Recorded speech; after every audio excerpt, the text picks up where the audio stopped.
7 दुर्वा ली जाती है, 7 दुर्वा छोटी छोटी 7 दुर्वा ली जाती है। और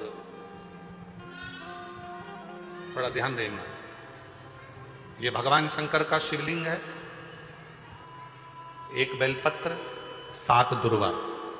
बेलपत्र को शंकर जी के ऊपर चढ़ाओ तो उस डंडी का मुख, बेलपत्र की डंडी का मुख जल बहता है उस ओर होना चाहिए शिव जी के ऊपर। जरा समझिएगा, इस तरह से उस बेलपत्र को चढ़ा दिया जाता है। डंडी का मुख जहां से जल बहकर जा रहा है उस ओर रखा जाता है। डंडी का मुख जहां से पानी बहकर जा रहा है।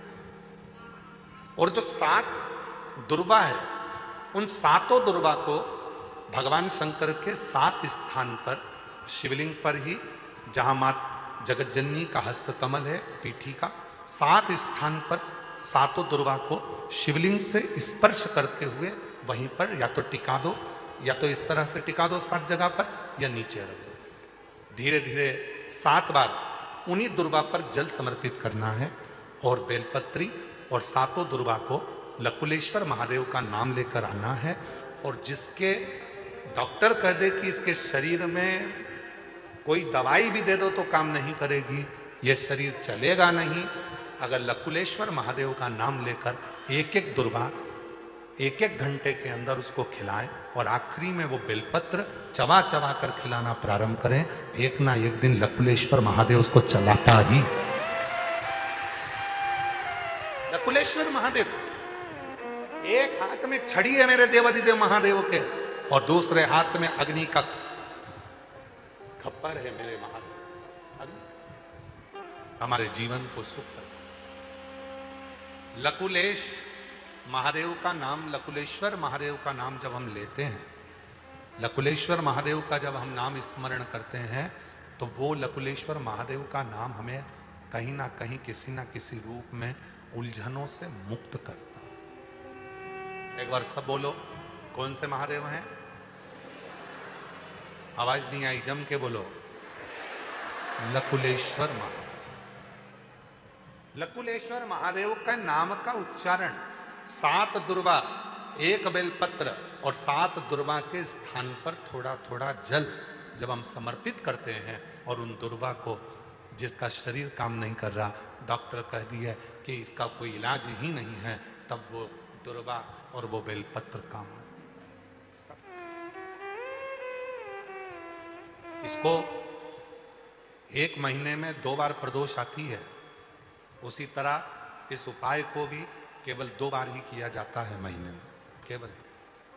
और धीरे धीरे धीरे धीरे फिर वो शरीर काम करना प्रारंभ कर। लकुलेश्वर, ये जो ब्रह्मेश्वर महादेव का जो नाम होता है,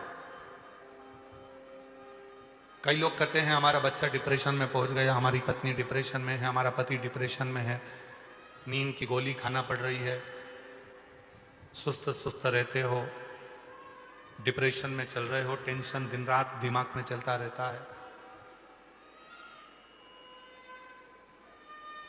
वो चिंता को मिटाया कैसे जाए?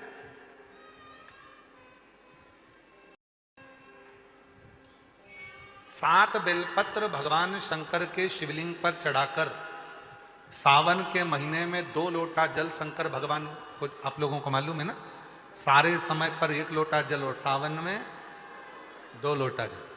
सावन के महीने में 2 लोटा जल शिव जी को चढ़ाया।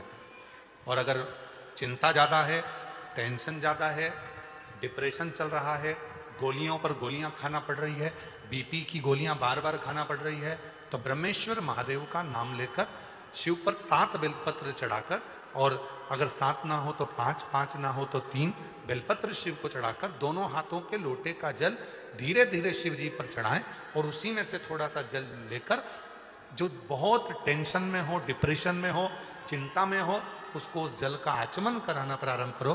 3 से 4 दिन के अंदर वो डिप्रेशन से बाहर निकलेगा, अपने कार्य में रुचि रखेगा और उसको प्रसन्न करेगा। ब्रह्मेश्वर महादेव का बोलो, कौन से महादेव? ब्रह्मेश्वर। बोलो ब्रह्मेश्वर महादेव की। पार्थिव शिवलिंग के निर्माण को माता पार्वती जी ने किया और उसका फल मां जगत जननी जगदम्बा अंबा को प्राप्त हो। पार्थिव पार्थिव पूजन कभी भी खाली नहीं जाता, कभी खाली नहीं जाता। पार्थिव पूजन अगर किसी ने करी है तो खाली नहीं जाएगा। आप लोग 11 अगस्त को जो सावन की शिवरात्रि है, उस दिन जब आप शाम को 7 बजे पूजन करें, भले आपकी थाली में पूजन का सामान हो ना हो, केवल पार्थिव शिवलिंग बनाकर बैठ जाओ। जब हम जल चढ़ाएं, आप भी साथ में जल चढ़ाओ। धीरे धीरे बाबा को बस दिया लगाकर बैठ भी गए, कुछ भी नहीं है तो भी बेलपत्र पत्र चढ़ाकर अगर जल चढ़ाओगे साथ में, तो निश्चित है कि पार्थिव पूजन का फल तुमको प्राप्त जरूर है। जब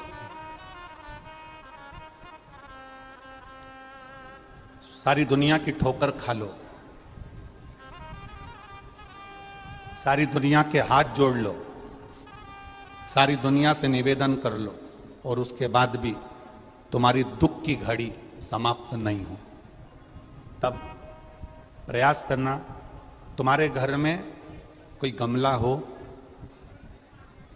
कोई पौधा लगा हो, जो भी पौधा लगा, हम ये नहीं कहेंगे कि वो गुलाब का है कि गेंदा का है कि शमी का है कि बेलपत्री का है।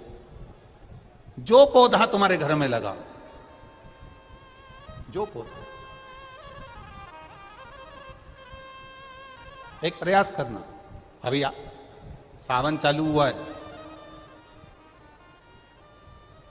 अगर तुम्हें लगता है कि मेरी दुख का समय समाप्त नहीं हो रहा, मेरी दुख की घड़ी समाप्त नहीं हो रही, तो घर में रहने वाले जितने लोग आस्था चैनल पर कथा सुन रहे हैं, जितने फेसबुक यूट्यूब पर कथा सुन रहे हैं और जन करेंगे, श्रावण अगर मान लो एक दिन आपका निकल भी गया, 2 दिन आपके छूट भी गए, कोई दिक्कत की बात नहीं। जो पेड़ तुम्हारे यहां लगाओ, जो पौधा तुम्हारे यहां लगाओ, जो वृक्ष तुम्हारे यहां लगाओ, जो क्यारा तुम्हारे यहां, कुंडी तुम्हारे यहां, उसी की मिट्टी को, उसी के पेड़ के नीचे, उसी पौधे के नीचे, उस मिट्टी को थोड़ा सा हाथ से उसको उठाकर एक लिंग की आकृति बना लें। उसमें जलाधारी बनाने की जरूरत नहीं, केवल लिंग की आकृति बनाकर उसी की पूजन वहीं कर कर, पानी चढ़ाकर 15 से 20 मिनट बाद अपना काम करने के बाद उसी को उसी मिट्टी में विसर्जन कर दें, अपनी कामना कर कर। देव अधिदेव महादेव 2 महीने के बाद क्या देगा ये वही जान सकता है। वो क्या प्रदान करेगा ये उसके ऊपर। देख लिया हमने, बहुत बहुत प्रयास कर कर देख लिया, सारी दुनिया का हमने प्रयोग कर कर देख लिया। इनसे भी पूछा, उन्होंने कहा वाशरूम इधर बना दो, वास्तु शास्त्री ने कहा ये बना दो, ज्योतिषाचार्य ने कहा ये बना दो, उन्होंने कहा ये बना दो, उन्होंने कहा वो बना दो। हमने दुनिया का काम कर कर देख लिया, हाथों की अंगूठियां बदल कर देख ली, नग आभूषण बदल कर देख लिए, सोने की दिशा बदल कर देख ली, सीढ़ियों की दिशा बदल कर देख ली। अब जब सारी दिशा बदल कर देख ली, सारा काम कर कर देख लिया, उसके बाद भी अगर हमारी ग्रह दशा नहीं सुधरे, हमने सबके दरवाजे जाकर देख लिया, देवी देवताओं के भी धोख धोख के देख लिया, पर जब भी अगर हमारी दशा ना सुधरे तो फिर कहीं मत जाना, महादेव के चरणों में जाकर बस उसकी आराधना में लग जाना, फिर वो संभाल लेगा, उसके ऊपर। अरे देख लिया संसार हमने देख लिया, सब मतलब के यार हमने देख लिया। अभी गुरु पूर्णिमा की कथा में हमने एक बात कही थी, घर में शादी होती है, घर में विवाह होता है, घर में फंक्शन होता है, घर में जन्मदिन मनाया जाता है, घर में शादी की सालगिरह मनाई जाती है, घर में मकान का मुहूर्त करा जाता है, घर में किटी पार्टी करी जाती है, घर में जब शुभ अच्छे कार्य होते हैं, शादी होती है, तो जितने रिश्तेदार होते हैं वो आगे बढ़ बढ़ कर काम करते हैं। बोलो करते कि नहीं करते? शादी में दूल्हा घोड़े पर, घोड़ी पर चढ़कर जाता है, सारे रिश्तेदार आगे आगे नाचते हैं। शादी में दूल्हे के आगे सारे रिश्तेदार चलते हैं, फंक्शन में, अच्छे कार्य में सारे रिश्तेदार आगे आगे बढ़कर काम करते हैं। पर परिवार में अगर कोई मर जाता है तो जितने रिश्तेदार होते हैं वो अर्थी के आगे नहीं चलते, अर्थी के पीछे चलते हैं। मतलब ये हमारा व्यवहारिक जीवन कहता है कि सुख के समय पर तुम्हारे सब आगे हैं, और जैसे ही तुम्हारी जिंदगी में दुख आया तो सब पीछा छोड़कर पीछे चले जाते हैं, आगे तुम्हारे कोई नहीं रहता है। दुख की घड़ी में सब पीछे, सुख की घड़ी में सब आगे।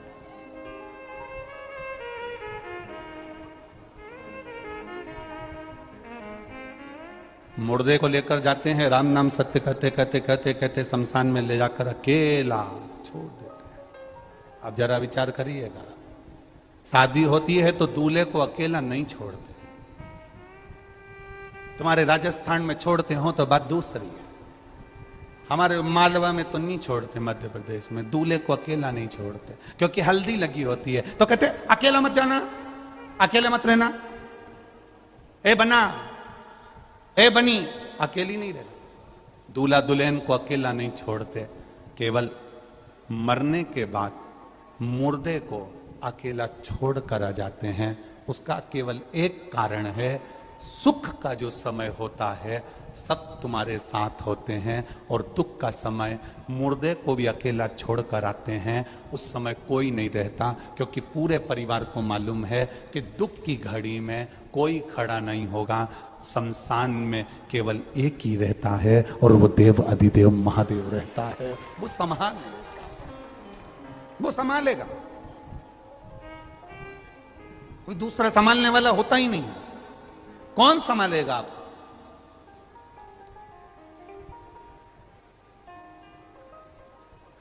जितने लोग कुबेरेश्वर धाम पर आते हैं, हम उनसे कहते हैं कभी भी यहां पर आकर ये मत कहना कि मेरी गाड़ी, मेरा बंगला, मेरी जमीन, मेरी जायदाद।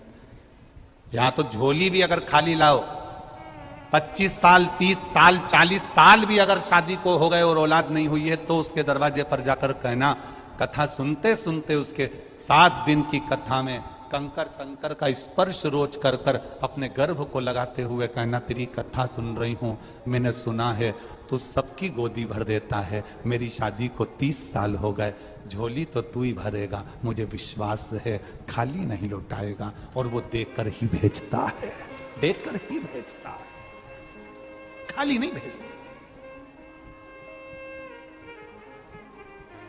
आप उसके सहारे जीना चालू करो, वो साथ लेगा। हम अभी तक अपने भ्रम में जी रहे हैं कि ये मेरा है, मेरे रिश्तेदार, मेरे नातेदार, मेरे कुटुंब, मेरा कबीला, मेरे अपने मुझे संभाल लेंगे। सब व्यर्थ की बात है, कोई किसी को नहीं संभालता। जब ब्रह्मा जी, ब्रह्मदेव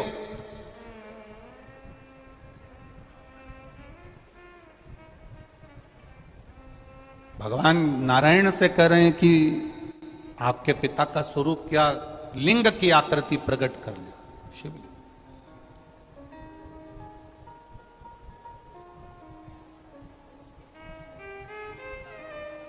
ये तुम्हारे पिता हैं? हाँ, भगवान कह रहे हैं मेरे पिता ही है। तुम्हारे पिता? हाँ। इनके चरण कहां हैं, शीश कहां है? तुम्हारे पिता का चरण और शीश है कहां? देखना चाहिए। ब्रह्मा जी भगवान शंकर का शीश ढूंढने के लिए गए, और भगवान विष्णु जाना नहीं चाहते थे, पर ब्रह्मा जी के कहने पर भगवान नारायण शंकर भगवान का चरण ढूंढने के लिए गए। वापिस जब लौट कर भगवान विष्णु को चरण नहीं मिले, आ गए, तब भगवान ब्रह्मा जी लौट कर आए तो केतकी का फूल और गौ माता को साथ लेकर आए। भगवान विष्णु से पूछा, क्या तुमको शिवजी का चरण मिला? नहीं। सत्य कह दिया, नाम सत्य नारायण पड़ गया, नाम पड़ गया सत्य नारायण।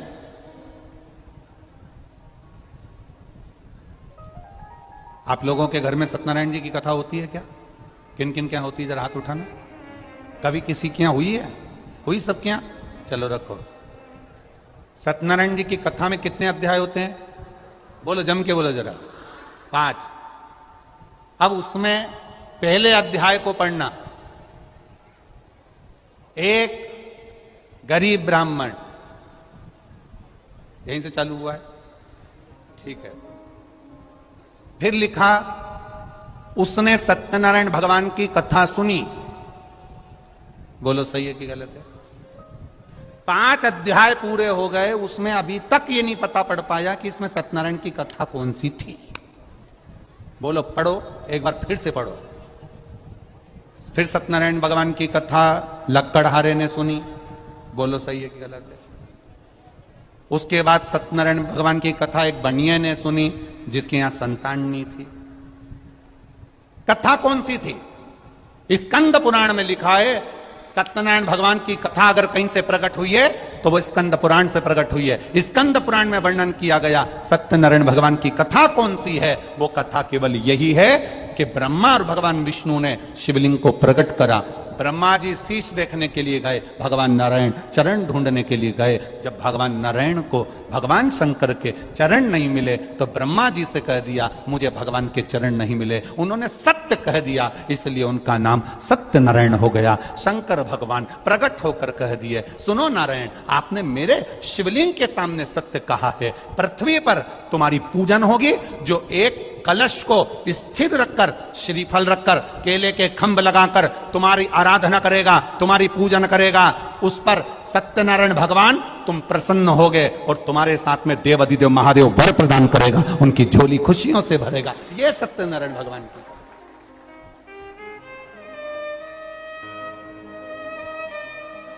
सत्य को पहचाना भगवान नारायण ने। भगवान ब्रह्मा जी से पूछा क्या आपको सिर मिला? ब्रह्मा जी बोले हाँ।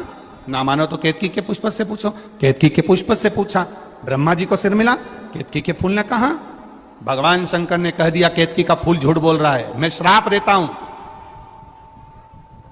एक केतकी सारे देवताओं पर चढ़ेगी पर शंकर पर कभी नहीं चढ़ेगी। 1000 गौ हत्या के बराबर दोष है एक केतकी का फूल अगर शंकर भगवान पर चढ़ जाए तो। श्राप दे दिया। गौ माता से कहा कि आप बोल रही हो कि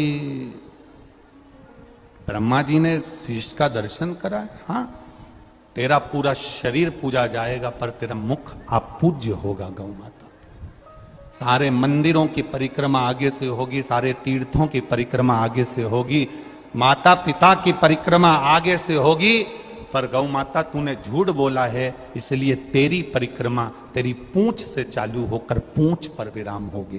कन्यादान आगे से, वस्त्रदान आगे से, मुद्रादान आगे से, स्वर्णदान आगे से, अन्नदान आगे से। केवल एक दान ऐसा होगा हिंदू सनातन धर्म में, गौदान, वो आगे से नहीं होगा, पीछे से होगा, गाय की पूंछ पकड़कर, क्योंकि इस गाय ने झूठ बोला है। तू असत्य बोल दी, झूठ बोल। कितना दोष, कितना दोष है, जरा विचार करिए। अगर कोई झूठ बोलने वाला व्यक्ति तुम्हारे को मिल जाए ना, तो कल अभी एक कथा में कहा था, गिलास टूटा है ना चल जाएगा, पानी का गिलास फूटा है ना चल जाएगा, पर पानी का गिलास आसपास दाल लग रही, सब्जी लग रही, रोटी पड़ी, झूठा है, चलेगा क्या? अरे बोलो, जम के बोलो। नहीं। जिस थाली में तुम बफेट में जाओ भोजन करने के लिए, वो थाली में यहाँ सब्जी लगी है, दही बड़ा लगा है, अचार लगा है, उस थाली में तुम रोटी कर सकते हो क्या? भोजन कर सकते हो क्या? नहीं। थाली टूटी होगी चल जाएगी, थाली फूटी होगी चल जाएगी, पर थाली झूठी होगी नहीं चलेगी। गिलास टूटा होगा चल जाएगा, गिलास फूटा होगा चल जाएगा, पर गिलास झूठा होगा नहीं चलेगा। बस यही बात है। व्यक्ति की टांग टूटी होगी चल जाएगा, हाथ टूटा होगा चल जाएगा, एक आध निपटी होगी चल जाएगी, पर व्यक्ति झूठा मिल जाएगा तो बिल्कुल नहीं चल सकता, ये जीवन नरक कर देगा। झूठा नहीं होना चाहिए। जो बच्चा अपने माता पिता से 24 घंटे झूठ बोलता है, पल पल में झूठ बोलता है, माँ बाप उस बच्चे पर ध्यान नहीं देते।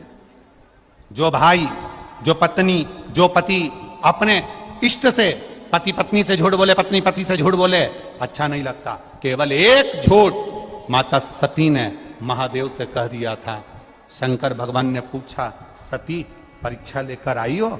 सती ने केवल इतना कह दिया, मैंने कोई परीक्षा नहीं ली। एक झूठ महादेव ने सुना और शंकर भगवान का हृदय कछोट गया। ए सती, तू झूठ बोल रही, तू मुझसे बोल रही, अपने पति से? अपने पति से। आज सबसे ज्यादा अदालत में अगर केस चल रहे हैं तो ना जमीन के चल रहे हैं, ना जायदाद के चल रहे हैं, ना प्रॉपर्टी के चल रहे हैं, ना दुश्मनी के चल रहे हैं। सबसे ज्यादा केस अदालत में केवल तलाक के चल रहे हैं। काय के केस हैं? जम के बोलो जरा। तलाक के केस चल रहे हैं। तलाक के केस क्यों चल रहे हैं? क्योंकि केवल आज का विवाह, आज की शादी, आज का मंगल विवाह झूठ की बुनियाद पर होता है। लड़के वाले लड़की से पूछते हैं तुम्हें सब काम आता है? हाँ। क्योंकि माँ ने कह दिया था कोई भी चीज की मना मत करना हो। हाँ। सिलाई आती है? हाँ। कढ़ाई आती है? हाँ। मूर्ख बनाना आता है? हाँ।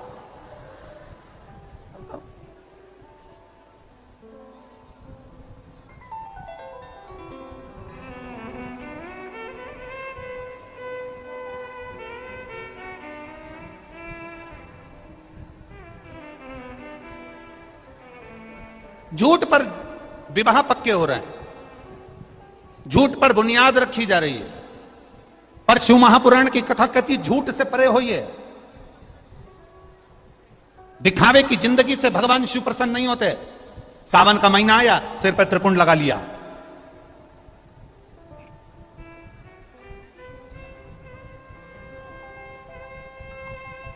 भादो का महीना आया, भगवान कृष्ण की जन्माष्टमी मना ली। नवरात्रे आए, गरबा खेलना चालू कर दिया, पहनावा बदल लिया हमने।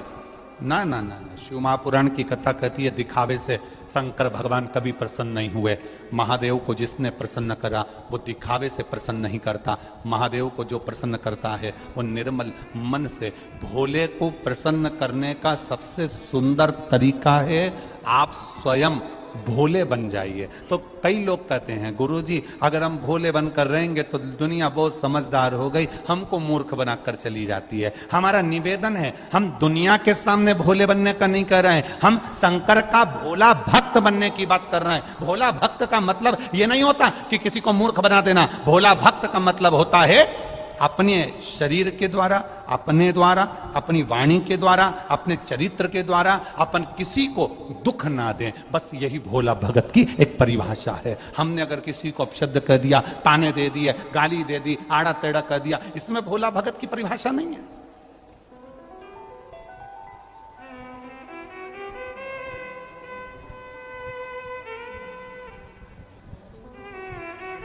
ये खंडेलवाल परिवार ने कथा करवाई है, श्री कैलाश जी खंडेलवाल और इनके श्रीमती चंद्रकांता जी खंडेलवाल आदि। दो एक साल पुरानी कथा है, 3 साल हो गए होंगे लगभग। 2 से 3 साल पहले इस कथा की बुकिंग हुई थी। अब उस समय इनने कथा ली थी तो कहा था हम अजमेर में कथा कराएंगे गुरुजी, और अब उस समय अजमेर में हो जाती, पर अब ये फिर वापिस सीहोर आए, आशीष जी से, समीर जी से बात हुई, साहब कथा अब 3 साल पहले की बात दूसरी थी, अभी तो इतने सारे तो भक्त लोग आ जाते हैं, कथा अजमेर में कहाँ कराएं, जगह भी नहीं ऐसी। तो इन्होंने कहा हम पुष्कर करा लें। हमारी दिल की इच्छा थी कि कथा पुष्कर राज में हो, बाबा सुने, ब्रह्मा जी की शरणागति में हो, और बाबा ने स्वीकार। 3 साल से कथा को संजो कर चल रहे थे, कथा होना है, कथा होना है, कथा होना। अब पंडाल व्यवस्था, यजमान कथा करवाते हैं तो विचार करते हैं कि एक पंडाल लगा लिया जाए, उतनी कैपेसिटी हो जाए। अब भक्तों के हिसाब से 3-3 पंडाल लगाने के बाद पीछे स्टेडियम भी पूरा भरा होना, फिर व्यवस्थाएं करना थोड़ा कठिन पड़ जाता, बहुत कठिन।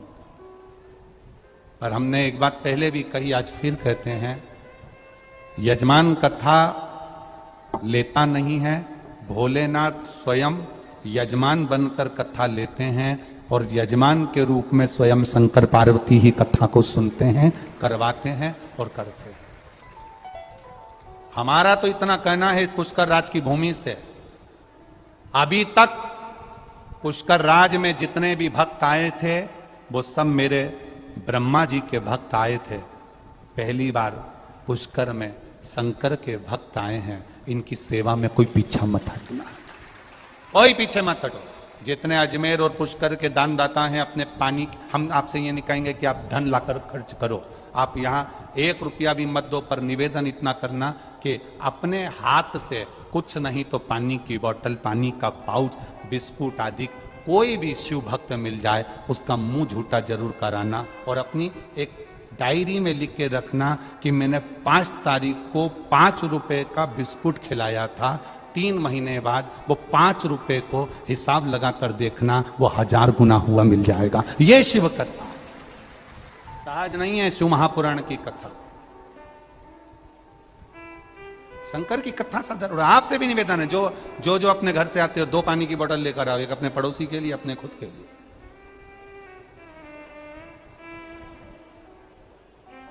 देखिए, अरे महाराज, शिव के सहारे ब्रह्मा जी के मन में प्रश्न उठ गया, गौ माता को कह दिया। ब्रह्मा जी कहते हैं ये वाणी झूठी है, शंकर भगवान की वाणी को झूठा संबोधन किया। शिवजी ने अपने पैर के नख से अंगूठा का नख तोड़कर फेंका, काल भैरव को प्रकट करा, काल भैरव को कहा ब्रह्मा का सिर काट दो, शीश ब्रह्मा जी का कटा, लुढ़कता लुढ़कता गया, कर्मनाशा नदी प्रकट हो गई। वो कर्मनाशा जिसका पानी का छींटा भी शरीर पर लग जाए तो 7 पीढ़ी में करा हुआ पुण्य नष्ट हो जाता है। ब्रह्मा जी का सिर लुढ़कता गया, कर्मनाशा नदी बहती चली गई। भगवान नारायण ने कहा आप इनको क्षमा कर दो और इनके शीश का कुछ करिए, तो बट का वृक्ष बना दिया। अब ब्रह्मा जी के कितने सिर रह गए? पहले कितने थे? 5, केवल 4 शीश, केवल 4। जब ब्रह्मा जी के 4 शीश रह गए, ब्रह्मा जी को अंदर से अच्छा नहीं लगा, ब्रह्मा जी को भीतर से शीतलता का अनुभव नहीं हो रहा। जब ब्रह्मा जी को अंदर से शीतलता का अनुभव नहीं हुआ, ब्रह्मा जी को श्रेष्ठता नहीं लगी कि भगवान शंकर ने मेरा शीश काट दिया, काल भैरव ने मेरा शीश काट दिया, ब्रह्मा जी को अच्छा नहीं लगा।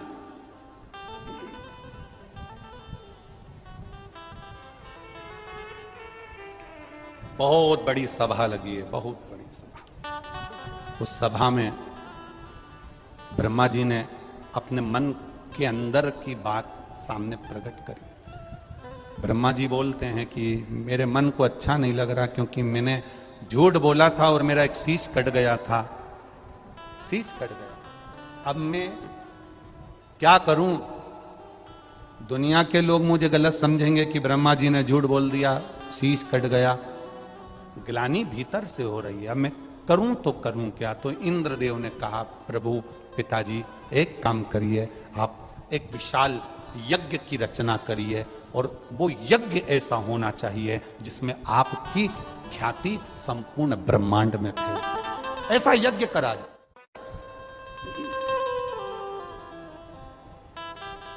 फिर वही बात आ गई, ब्रह्मा जी ने यज्ञ की तैयारी करी। ब्रह्मा जी यज्ञ की तैयारी कर रहे थे, ब्रह्मा जी यज्ञ की तैयारी में लग गए थे। उसी समय पर एक असुर हो गया जिसका नाम था वज्रनाभ। क्या नाम है उसका? वज्रनाभ। इसका काम क्या था? जल को दूषित करना, जल को दूषित करना, इसका काम ही जल को दूषित करना। बड़े जलाशय में आप लोग पुष्कर जी में आए हो, और पुष्कर जी के कुंड में, पुष्करणी में, पुष्कर जी में आकर आप पुष्कर के इस कुंड में, ब्रह्म सरोवर में, इस कुंड में स्नान करो चलेगा, आचमन करो चलेगा, पर पुष्कर के इस कुंड में तुम कपड़े धो नहीं चलेगा, पुष्कर के कुंड में तुम मुंह में पानी भरकर कुल्ला कर दो नहीं चलेगा। ये वज्रनाभ जो राक्षस था, असुर था, ये था ही ऐसा। इसका एक ही काम था, जलाशय को दूषित करना, जल के स्थान को गंदा कर देना। जल के स्थान को गंदा क्यों करता था? केवल इसकी एक ही दिक्कत थी, ये जल का स्थान इसलिए गंदा करता था जिससे ये जल अगर गंदा हो जाएगा, जल अगर दूषित हो जाएगा, देवताओं पर जाकर चढ़ेगा, देवता आचमन करेंगे, देवताओं के पास रहेगा, तो वो देवता उससे नफरत करेंगे, और नफरत करेंगे तो जल को त्रास देंगे। विचार किया आप करें तो करें क्या? ब्रह्मा जी ने बुलाया वज्रनाभ को, समझाया, वज्रनाभ हमारी बात मानो, आप ये काम करना बंद करो। आप लोगों से फिर निवेदन है, किसी तीर्थ में स्नान करने जाना, पुष्करणी में स्नान करने जाना, पुष्कर सरोवर में स्नान करने जाना, अपने गंदे कपड़े उसमें मत छोड़ना, उसमें डालना नहीं, उसमें धोना नहीं, और ना उसमें मुख में पानी भरकर कुल्ला करना, ना उसमें गंदगी करना। जितना समय आप पुष्कर राज में रहो, जितना समय गंगा के तट पर रहो, जितना समय तीर्थ में रहो, उतना समय प्रयास करना कि गंदगी मत करना, गंदगी को दूर रखना। क्यों? क्योंकि ना जाने कौन देवता किस रूप में उस स्थान पर बैठकर तप कर रहे होते हैं, ना जाने कौन से देवता उस स्थान पर बैठकर तपस्या कर रहे होते हैं। यहां तक पद्म पुराण में तो यहां तक कहा गया कि पुष्कर के कंकर कंकर में, पुष्कर की रज रज में, पुष्कर की एक एक कण कण में 33 कोटि देवी देवता बैठकर तप साधना करते हैं। ये वो पुष्कर भूमि है, ये वो भूमि है। यहां गंदगी करना उचितता नहीं, श्रेष्ठता नहीं। वज्रनाभ ने गंदगी कर दी। वज्रनाभ ने जब गंदगी करी, ब्रह्मा जी ने समझाया, नहीं माने तो ब्रह्मा को क्रोध आया, और ब्रह्मा जी को क्रोध आया तो उन्हें वज्रनाभ का अंत कर दिया, समाप्त कर दिया। गुस्से में ब्रह्मा जी जब आकर वापिस अपने स्थान पर बैठे, बैठते से उनके मन में तो था कि यज्ञ करना है, अनुष्ठान करना है, बस बैठते से जब क्रोध में आने के बाद में ब्रह्मा जी जैसे ही बैठे, बैठते से गले के अंदर जो कमल के पुष्प की माला पड़ी थी, उस माला में से 2 पुष्प और हाथ में से 1 पुष्प पृथ्वी पर आकर गिर गए, जिससे यह पुष्कर राज की पावन धरा पर 3 पुष्करणियों का निर्माण गिरे नीचे। यज्ञ करना, अब भीतर हम जाग गया थोड़ा सा। दिखावे से अगर कोई चीज करोगे तो वो कभी सिद्ध नहीं होगी महाराज, दिखावे से हट कर करिए। ब्रह्मा जी ने यज्ञ करना चाहा और विचार करा कि वर्चस्वता अपनी होना चाहिए। कहां करा जाए? जहां कमल का पुष्प गिरा, जहां पुष्प गिरा यही पुष्कर हो गया। और यज्ञ करने ब्रह्मा जी आए, पर एक मन में अहंकार आ गया था कि यज्ञ ऐसा करा जाए कि सब देखते रह जाएं। हम हमेशा यजमान परिवार को भी कहते हैं और सबको एक बात कहते हैं, जब भी कोई धार्मिक आयोजन करना, अच्छा आयोजन करना, किसी को दिखाने के लिए मत करना, अपने आत्मा की शांति के लिए, अपने हृदय के लिए करना। ब्रह्मा जी ने थोड़ा सा दिखावे का भाव आ गया, थोड़ा सा। और फिर निवेदन है, मत कर बुरे कर्म कर बंदे, वरना पछताएगा। भगवान की आंखों से तू बच नहीं पाएगा, तू बच नहीं पाएगा। अरे ओ अज्ञानी मत करना, तेरे कर्म का फल भी तू ही पाएगा। जैसा किया तूने तेरे आगे आएगा। मत बुरे कर्म कर बंदे, वरना पछताएगा। भगवान की आंखों से तू बच नहीं पाएगा, तू बच नहीं पाएगा। शिव के भरोसे पर रहना, भगवान दिखावे से दूर रहिए, दिखावे से। ब्रह्मदेव के भीतर जो थोड़ा बहुत अहम आ गया था, उस अहम को भगवान शिव ने समाप्त करवाया, भगवान शंकर ने समाप्त। देखिए, ब्रह्मा जी ने यज्ञ करने के लिए भूमि तो चुन ली, और भूमि पर यज्ञ करने के लिए ब्रह्मा जी बैठ भी गए।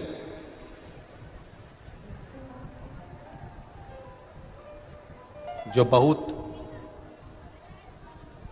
भजन में, पूजन में, अर्चना में, आराधना में थोड़ा भी एक रत्ती मात्र भी अगर हमारे भीतर कहीं अहंकार आ गया, अगर रत्ती मात्र भी हमारे भीतर कहीं अहमता आ गई, अभिमत्ता आ गई, किसी को नीचे दिखाने का भाव आ गया, तो भगवान फिर उस पूजन को स्वीकार नहीं करता। ये भगवान स्वीकार नहीं करता। एक बात बहुत अच्छे से ध्यान में रखना, शरीर में अगर एक फोड़ा हो गया, डॉक्टर उसको सूखने की दवा देता है, वो फोड़ा नहीं सूखा तो डॉक्टर फिर वापिस देखकर कहता है कि ये फोड़ा ऐसे सूखने वाला नहीं है, इसलिए फिर डॉक्टर दवा को पलट देता है। अब डॉक्टर सूखने की दवा नहीं देता, अब डॉक्टर दवा देता है उस फोड़े को पकने की। बोलो सही है कि गलत है? अभी सूखने की दवा दे रहा था, और अगर मान लो वो फोड़ा नहीं सूखा तो डॉक्टर ने उसको दवा को पलट दिया और अब उसे पकने की दवा दे दी।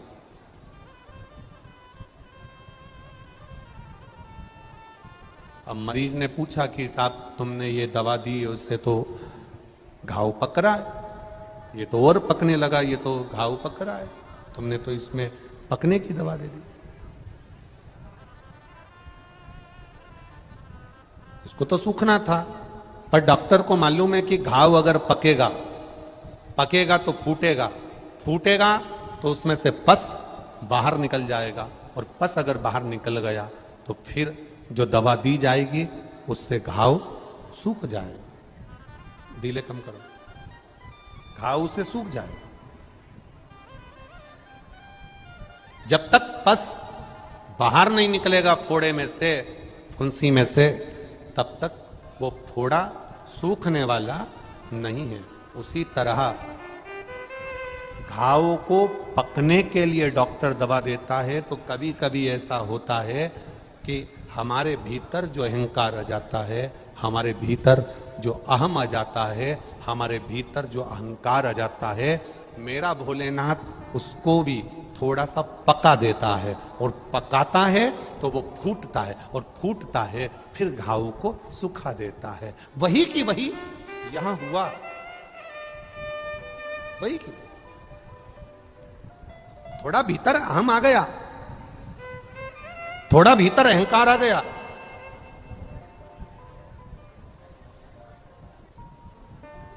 और थोड़ा सा अहंकार जब भीतर आया, थोड़ा सा अभिमान जब भीतर आया, तो उस अहंकार के आने पर ब्रह्मा जी थोड़ा सा जन कल्याण के लिए जब यज्ञ करने के लिए बैठे, और इतनी देर में माता सरस्वती का आगमन नहीं हुआ, सरस्वती माता श्रृंगार में लगी रही, ब्राह्मण कहते रहे यज्ञ का मुहूर्त निकल रहा है, यज्ञ का समय निकल रहा है, सरस्वती जी नहीं आई, तो गाय को खड़ा कर कर ब्राह्मणों ने वेद की ध्वनि करना प्रारंभ करी, और वेद की ध्वनि कर कर वेद माता गायत्री को गाय के मुख से ब्राह्मणों ने प्रकट कर लिया। जब गायत्री प्रकट हो गई, ब्रह्मा जी के पास में बैठ गई, यज्ञ प्रारंभ होने लगा। माता सरस्वती आई, क्रोध में लाल हो गई, और क्रोध आने पर उन्होंने श्राप दे दिया, ब्रह्मदेव कहीं पर तुम्हारे मंदिर नहीं होंगे।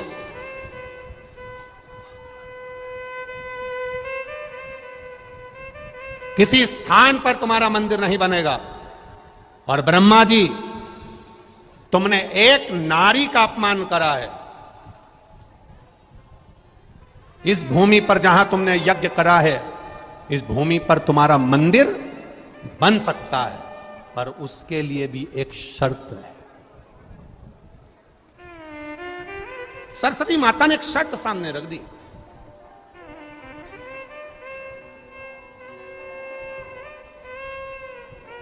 एक ब्रह्मा जी जो विचार कर रहे थे कि मैं सर्वस्व कर सकता हूं बिना नारी के, बिना सरस्वती के भी यज्ञ करने बैठ गए। तुमने मेरा अपमान करा है ब्रह्मदेव, कहीं तुम्हारे मंदिर नहीं होंगे। पुष्कर राज की भूमि पर अगर तुम्हारे को तुम्हारी पूजन कराना है, तुम्हारा मंदिर इस पुष्कर राज की भूमि पर बनेगा, तो उसकी भी एक शर्त है, तुमने नारी का अपमान करा है। इसलिए जब तक तुम एक कन्या का कन्यादान नहीं कर देते तब तक इस भूमि पर भी तुम्हारे मंदिर का निर्माण करना कठिन है। एक कन्या का कन्यादान तुम्हें करना पड़ेगा। शिव महापुराण की कथा कहती है, बहुत बहुत ध्यान लगाकर सुनना महाराज। पुष्कर राज की धरा एक ऐसी धरा है, पुष्कर राज की भूमि एक ऐसी भूमि है जहां पर पुष्कर के सरोवर का जल लेकर ब्रह्मा जी का नाम लेकर कपालेश्वर महादेव पर समर्पित किया जाता है।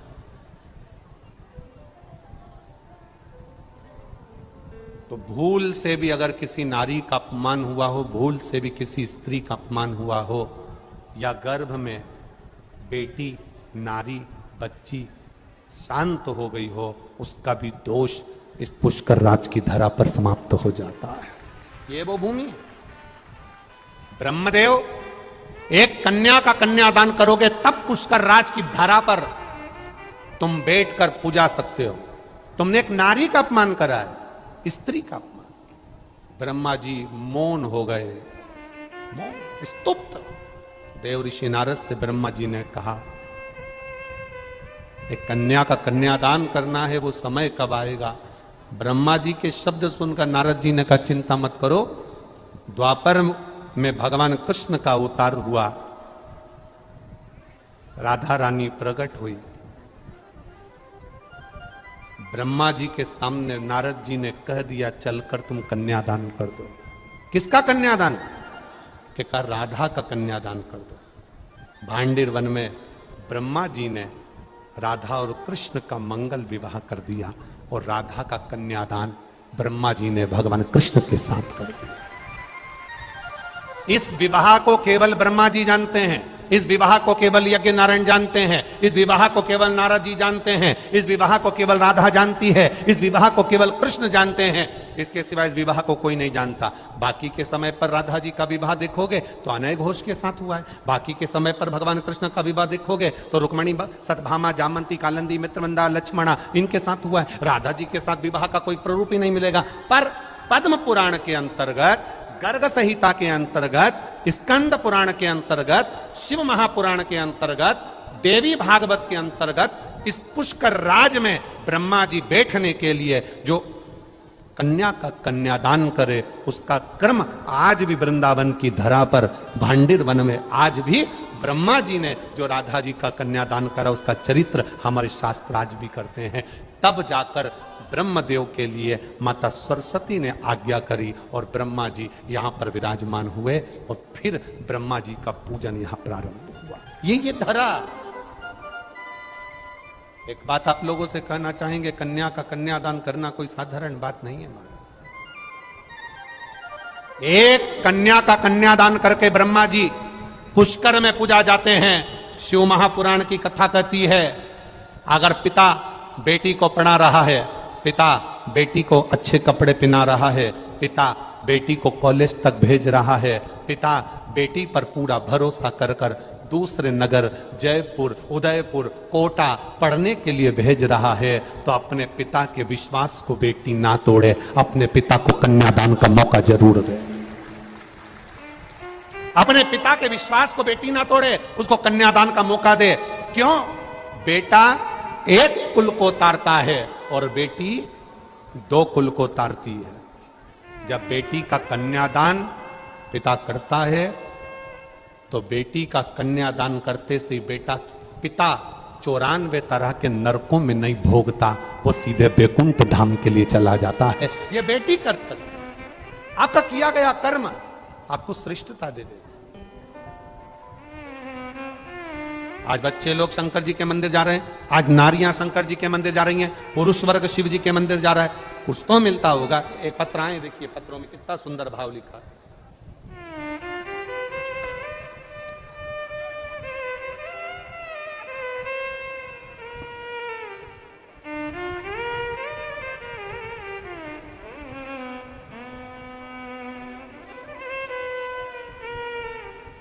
मेरा नाम नरेश कुमारी, पत्नी श्री बलबीर कुमार, मनी मांजरा से, चंडीगढ़ से आई हूं। कहीं बैठी हैं? हाथ हिलाइएगा। कहीं बैठी हैं?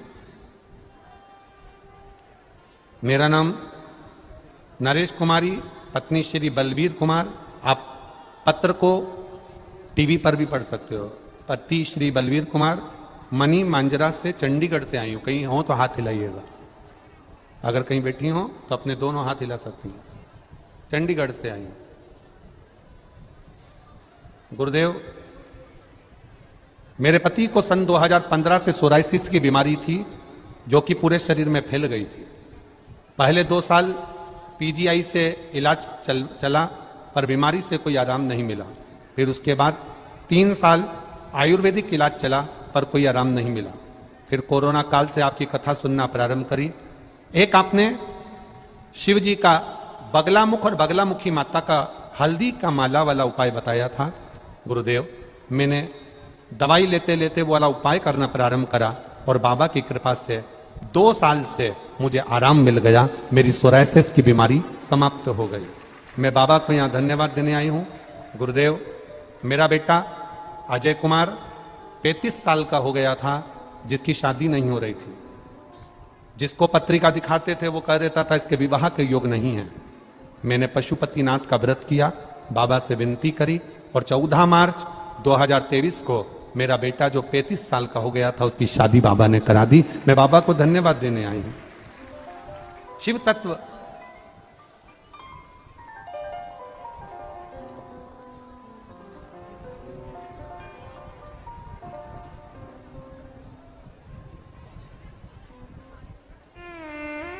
मैं मोहिनी देवी सोनी बीकानेर, मोहिनी देवी सोनी बीकानेर राजस्थान से आई हूं। कहीं बैठी हो मोहिनी देवी, दोनों हाथ हिला सकती हैं। मोहिनी देवी कहीं बैठी हो तो अपने दोनों हाथ इस तरह से हिला दें। अगर कहीं बैठी हो तो मोहिनी देवी सोनी बीकानेर, कहीं बैठी हो तो हाथ हिला सकती हैं। मैं मोहिनी देवी सोनी बीकानेर राजस्थान से आई हूं। गुरुदेव, बाबा का मैं क्या वर्णन करूं। मेरे बेटे पवन के गले में गांठ हो गई थी, जिसकी आवाज बंद हो गई थी। बीकानेर में बहुत डॉक्टरों को दिखाया, जयपुर के डॉक्टरों को दिखाया, तो डॉक्टर बोले इसका ऑपरेशन करना पड़ेगा। ऑपरेशन हुआ। उसके गले की जो आवाज निकालने वाली मशीन थी, जिससे हमारी आवाज आती है, गले की वो मशीन बाहर निकाल दी गई। और डॉक्टर को दिखाया तो उसमें बड़ा रोग बता दिया गुरुदेव। और डॉक्टर ने जब बड़ा रोग बता दिया, ऑपरेशन करा। गले में से गांठ निकली, जो गांठ कैंसर की थी। कैंसर की जांच चालू हो गई, इलाज चालू हो गया। बेटे की आवाज चली गई, आवाज नहीं आई। दवाइयां चलती रही गुरुदेव। किसी ने कहा टीवी पर शिव महापुराण की कथा आती है, सुना करो। मैंने मेरे बेटे को कथा सुनवाना प्रारंभ करी गुरुदेव। एक बेलपत्र शिव जी पर चढ़ा कर लेके आती, मेरे बेटे को देती। जल चढ़ा हुआ अपने बच्चे को पिलाती। बाबा, मैं क्या वर्णन करूं। जिस डॉक्टर ने कहा था कि इसकी आवाज की मशीन निकल गई, आवाज नहीं आ सकती और गले की कैंसर है, दूसरी बार जब जांच कराने के लिए मुंबई भेजा, बाबा की कृपा से जांच की रिपोर्ट नॉर्मल आई और मेरे बेटे की मशीन निकलने के बाद भी आवाज वापस आई। मैं बाबा को प्रणाम करने के लिए आई। कहीं बैठी हो तो हाथ हिला सकती हैं। आप ही हैं, दोनों हाथ हिला दो एक बार ऐसे। हाँ, हिला दो ऐसे। अब ठीक है बाबू, बेटा ठीक है ना। हाँ, तो दोनों हाथ हिला कर एक बार बोल दो, हर हर महादेव। शिव तत्व ऐसा है। एक पत्र बड़ा सुंदर आया है।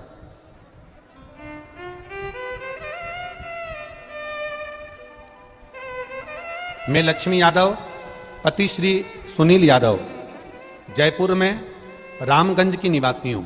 कहीं बैठी हो। लक्ष्मी यादव, पति श्री सुनील यादव, कहीं बैठी हो तो हाथ हिला सकती हैं। बैठी हैं? कहीं बैठी हो तो हाथ हिला सकती हैं। लक्ष्मी यादव, श्री सुनील जी यादव। एक लोटे जल का मैं क्या वर्णन करूं गुरुदेव, वर्णन नहीं कर सकती। मेरे पेट पर हल्की सी सूजन दिखी। मैं क्लिनिक पर दवाइयां लेकर आई, सूजन की दवाई मैंने खा ली, आराम नहीं लगा। 10 से 15 दिन हो गए, आराम नहीं मिला। फिर मैंने सोनोग्राफी कराई। सोनोग्राफी में आया कि मेरे पेट में पानी भरा है। जब दूसरी सोनोग्राफी हुई, पेट का पानी देखा गया तो उसमें गांठ बतला दी। गांठ बड़ी थी, अस्पताल में दिखाया। 1 महीने तक मेरा ट्रीटमेंट चला, पर गट्ठन नहीं गली। बीमारी का पता नहीं चल रहा था। डॉक्टर ने कह दिया था कि लगता है कि ये बीमारी बड़ी है, और मालूम पड़ा कि जांच करवाई, पानी निकालकर जब जांच के लिए भेजा तो उसमें कैंसर निकला। फिर डॉक्टरों ने मुझे 4 थेरेपी लिखी और 4 थेरेपी लिखकर ऑपरेशन की सलाह दी। ऑपरेशन के लिए कहा, तभी किसी ने कहा कि शंकर जी के मंदिर जाया करो, एक बेलपत्र चढ़ाकर खाया करो, शिव जी पे चढ़ा हुआ जल कुंदकेश्वर महादेव के नाम से पिया करो। मैंने वो बेलपत्री खाना चालू करा, कुंदकेश्वर महादेव के नाम से जल पीना चालू करा। बाबा मैं क्या वर्णन करूं, ऑपरेशन की जरूरत नहीं पड़ी, मेरी गठान गल गई और मेरा कैंसर थम गया। मैं बाबा को प्रणाम करने के लिए आई हूं कि मेरा कैंसर नहीं निकला। ये शिव तत्व है। और घड़ी शंभु है। बैठी हैं कहीं? हाथ हिला, आप ही हैं? हाथ हिला दो एक बार ऐसा। जी हाँ, हाँ एक बार वापिस हिला दो। अब तो ठीक है, कैंसर की रिपोर्ट तो नॉर्मल हो गई। ठीक। खाली ना जाता कोई दर से तुम्हारे, खाली न जाता कोई दर से तुम्हारे, मैं भी खड़ी हूँ नंदी बाहें पसारे, अपने हृदय से लगा लो गिरा जा रहा हो उठा लो। एक पत्र और बड़ा सुंदर है, देखिए उसमें उन्होंने पूरी एक्सरे वगैरह भी लगाया है। डॉक्टर की पूरी जांचें लगाई गई है, एक एक जांच पूरे डॉक्टर की लगा दी गई है।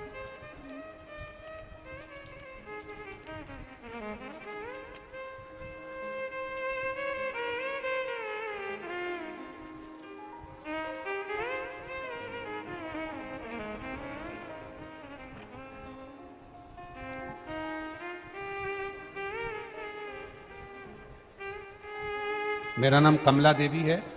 मेरे पति का नाम सत्यनारायण उदेनिया है, जो आर्मी से रिटायरमेंट हैं। मेरा पता है नांदला नसीराबाद के पास, जिला अजमेर। मेरा मोबाइल नंबर ये है। कहीं बैठी हों तो हाथ हिला सकती हैं, जहाँ कहीं भी बैठी हों। मेरा नाम कमला देवी है। मेरे पति का नाम सत्यनारायण उदेनिया है, जो आर्मी से रिटायर हुए हैं। हम गांव नंदला ये कि नांदला है, नांदला नसीराबाद के पास, जिला अजमेर से। कहीं बैठी हैं? अच्छा आप ही हैं। दोनों आए हैं? दोनों हाथ हिला दो ऐसा।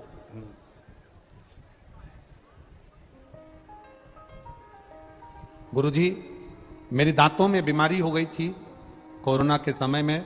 दांतों को डॉक्टर को दिखाया तो डॉक्टरों ने बोला आपके दांत ठीक नहीं है, एक बार न्यूरो सर्जन से डॉक्टरों से जांच कराओ। न्यूरो सर्जन डॉक्टर से जांच कराई। 2 साल तक दवाइयां चलती रही पर इलाज नहीं हुआ। बीमारी बड़ी थी, लग रहा था ठीक होना मुश्किल है।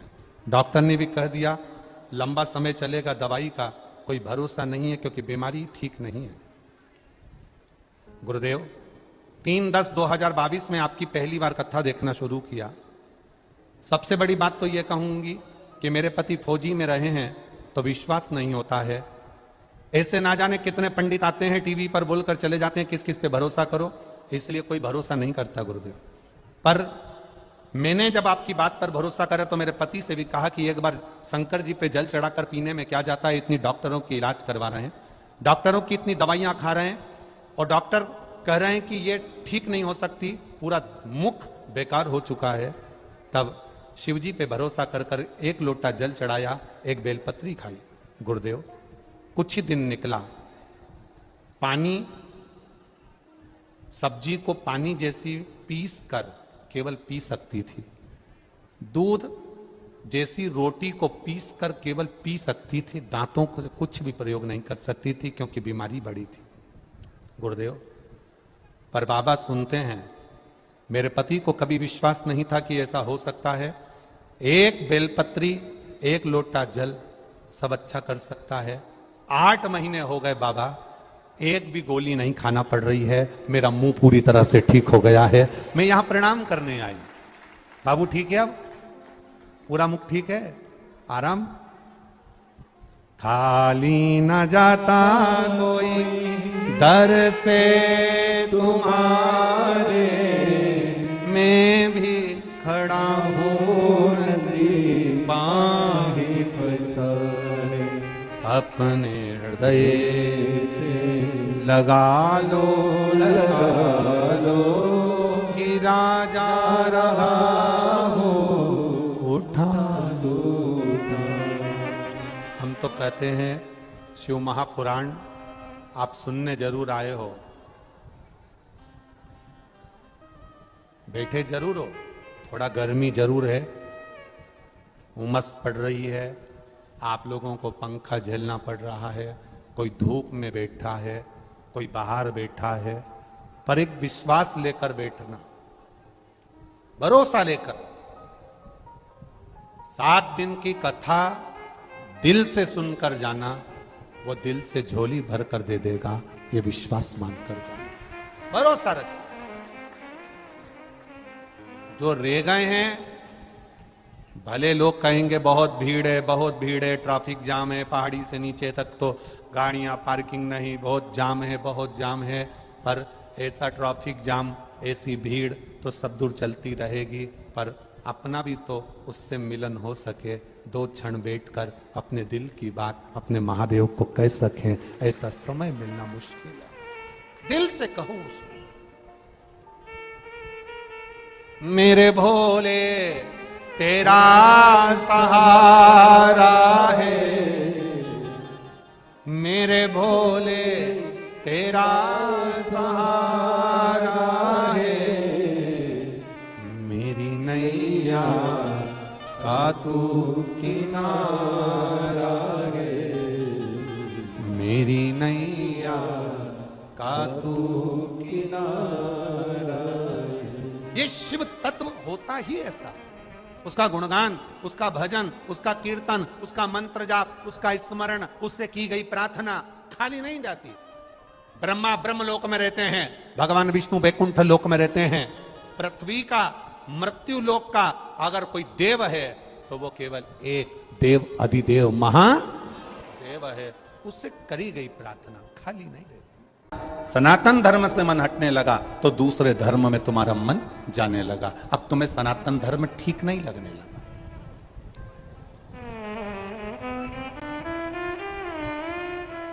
अब एक नया विरोध चालू हो गया सनातन धर्म को फिर तोड़ने का। अब नए बेटा बेटी मंदिर जाना चालू कर दिया, करे कि नहीं करे? बोलो बोलो, जम के बोलो राजस्थान वाले, करे ना? छोटे छोटे बच्चे मंदिर जा रहे कि नहीं जा रहे? बेटा बेटी नवयुवक बच्चे मंदिर जा रहे कि नहीं जा रहे? पशुपति व्रत कर रहे कि नहीं कर रहे? 1 लोटा जल चढ़ा रहे कि नहीं चढ़ा रहे? अब जब पूरे भारत में सनातन धर्म आगे बढ़ गया और लोग मंदिर जाना चालू कर दिए, तो फिर विधर्मियों ने एक नई चाल चलना चालू कर दी और 1-2 हमारे सनातन धर्म के लोगों के कान में भरना चालू करा कि अब मंदिर में जाना तो ये ऐसे कपड़े पहनकर लड़की ना आए, वैसे कपड़े पहनकर लड़के ना आए, ऐसे वस्त्र पहनकर लड़कियां ना आए। उन्होंने चाल चलकर हमारे सनातन धर्म वालों को कह दिया, तो लोगों ने ये कह दिया कि मंदिर जाना तो ये इस कपड़े को पहनकर मत जाना। अब बताओ, ईमानदारी से बोलना, भोलेनाथ तुम्हारा कपड़ा देखता है कि तुम्हारा कलेजा देखता है? शिव कपड़े से कभी प्रसन्न नहीं हुआ।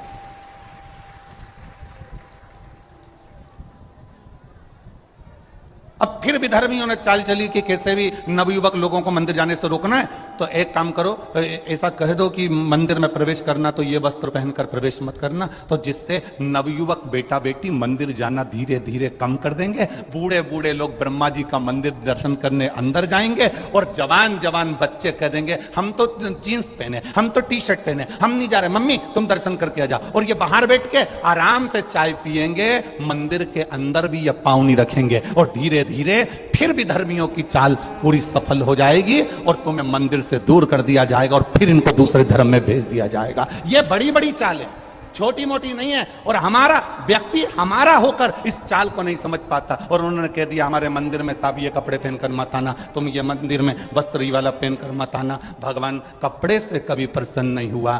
कपड़े तो रावण ने भी बदले थे। बोलो सही है कि गलत है? संत का चोला पहन लिया था रावण ने, उस संत के चोले को इतना बदनाम कर दिया, इतना बदनाम कर दिया कि कुंभ के मेले में आज सबसे पहले संत के चोले को ही पानी में धोया जाता है, उसके बाद भी साफ नहीं हो पाता है। वस्त्र से कभी परमात्मा प्रसन्न नहीं होता, कपड़े से कभी भगवान प्रसन्न नहीं होता। अगर मेरा भगवान, मेरा भोलेनाथ प्रसन्न होता है तो निर्मल मन सो मोहि पावा, मोहि छल छिद्र कपट ना भावा। ये आपके नूतन हृदय से परमात्मा की प्रसन्नता है।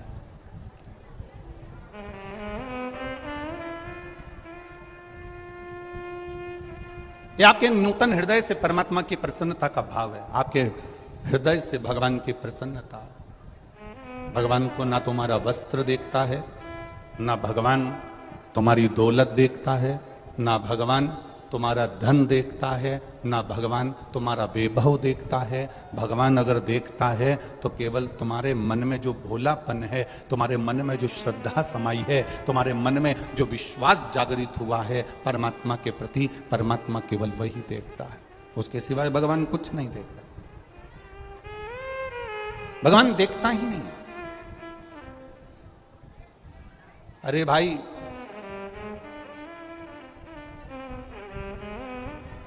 एक से बढ़कर एक कपड़े,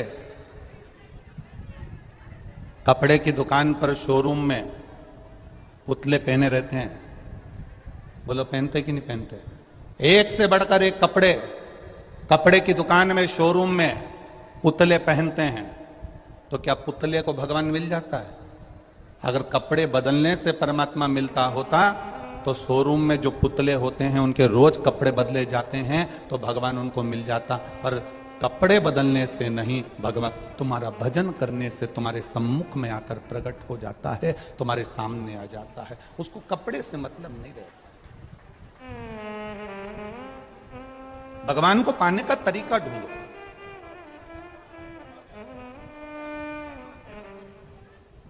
भगवान को पाने का जब तरीका हम ढूंढेंगे, भगवान को पाने का जब तरीका ढूंढने का हम प्रयास करेंगे, भगवान को पाने का जब हम प्रयास करेंगे तो हमारा परमात्मा हमारे सामने होगा।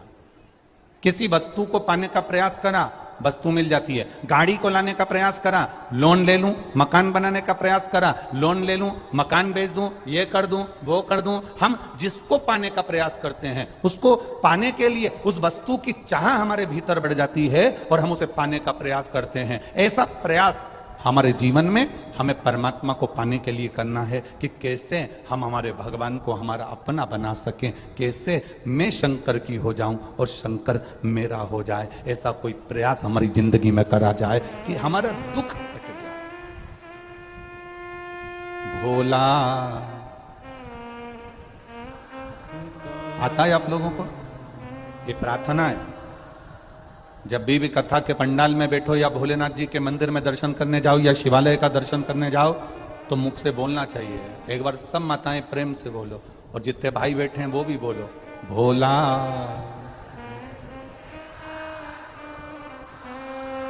ओ भोला सब दुख काटो, शिव शंकर जब तेरी भोले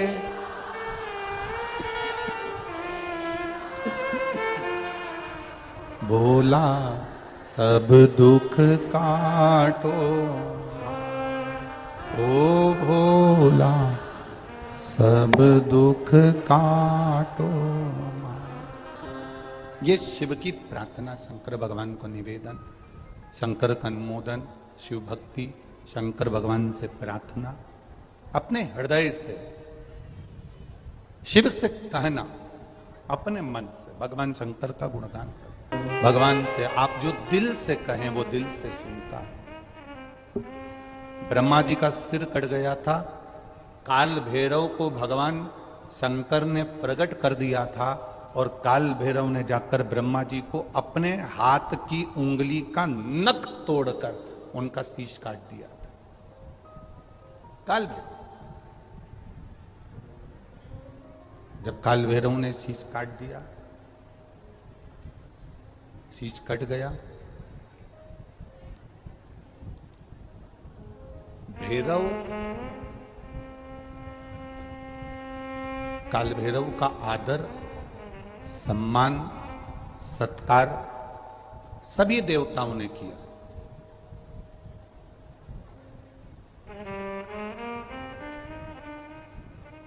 भैरव क्षेत्र का देवता होता है। भैरव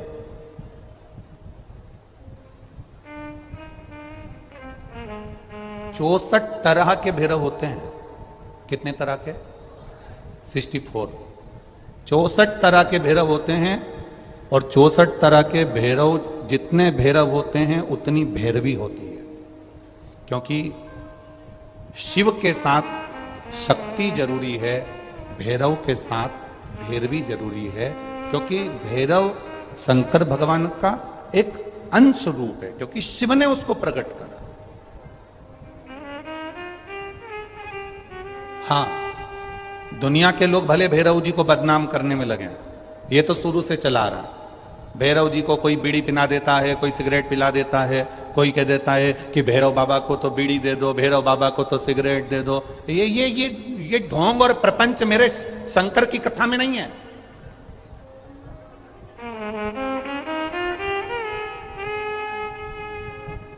शिव का एक अंश है भैरव। काल भैरव जो प्रकट हुआ वो शंकर भगवान का एक अंश है।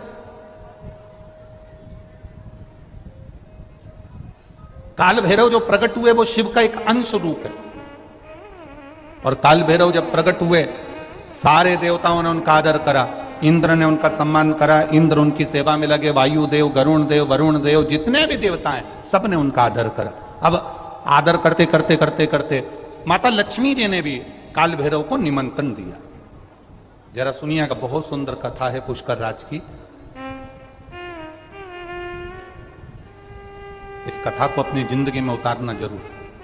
काल भैरव का निमंत्रण माता लक्ष्मी जी ने दिया और माता लक्ष्मी जी ने काल भैरव को निमंत्रण दिया कि काल भैरव आप बैकुंठ में पधारो और बैकुंठ की भूमि को आप पधार कर आनंदित करिए। तो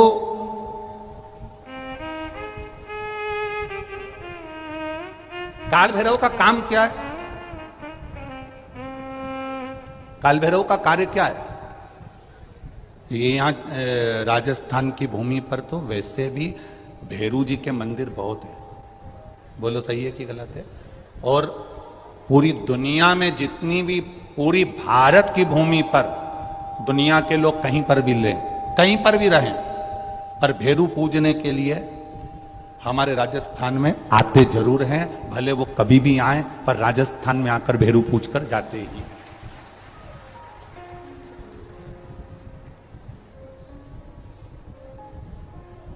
भैरव का काम क्या है? शंकर भगवान ने क्या केवल एक ब्रह्मा जी का सिर काटने के लिए काल भैरव को प्रकट करा? केवल एक कार्य के लिए ब्रह्मा जी ने, भगवान शिव जी ने काल भैरव को प्रकट करा? केवल एक काम के लिए? नहीं। मेरा भोलेनाथ एक कार्य के लिए काल भैरव को कभी प्रकट नहीं कर सकता।